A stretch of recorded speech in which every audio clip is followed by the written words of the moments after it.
ሰላም አለይኩም ወራህመቱላሂ ተዓላ ወበረካቱ። ውድና የተከበራችሁ የዩቲዩብ ቻናል ተከታታዮች እንዴት ናችሁልኝ? ሰላም ናችሁልኝ ወይ? እኔ ያለሁላችሁ። ለቤት አዲስ የሆናችሁ ላይክ፣ ሰብስክራይብ በማድረግ ቤተሰብ ይሁኑ ማለት ነው። አዳዲስ ቪዲዮዎችን እንዲለቀቁላችሁ ላይክ፣ ሰብስክራይብ አድርጉ ማለት ነው ውድ ቤተሰቦቼ።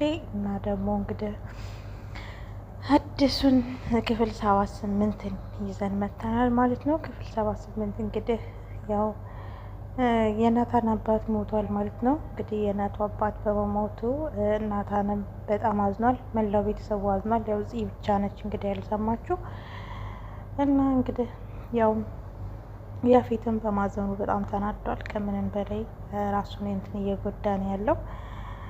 እንዲሞት በፍጹም አልፈልግም እንድሞት አልፈልግም። ኑሮ ብዙ ማወራርዳቸው ሂሳብ አሉኝ እያለ ነበር።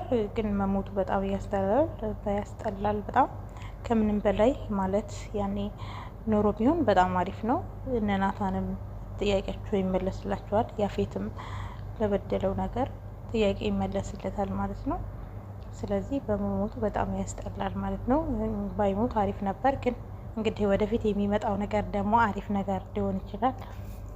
እንጠብቃለን በተስፋ ማለት ነው። እንግዲህ ኤፉዬም ደግሞ አሁን ላይ ከያፌት ታማኝነትን ለማግኘት ደፋ ቀና እያለች ነው።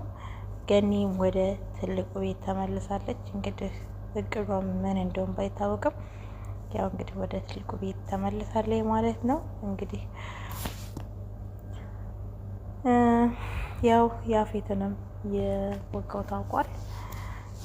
ያው እንግዲህ ምን እንደሚል አናውቅም። እንግዲህ እስካሁን ያው እንዳስፈራራለት ቪዲዮውም ሞክሮታል። እንግዲህ ያፌትም ደግሞ የወጋውን እየፈለገ ነው ማለት ነው። ቤተሰቦቼ ለቤት ሴድ ሲሆናችሁ ላይክ፣ ሰብስክራይብ እያደረጋችሁ ቤተሰብ ሆኑ ማለት ነው። ላይክ አድርጉ፣ አበረታቱኝ። በተረፈ ሰላም ሁኑልኝ። በሌላ ቪዲዮ እስከምንገናኝ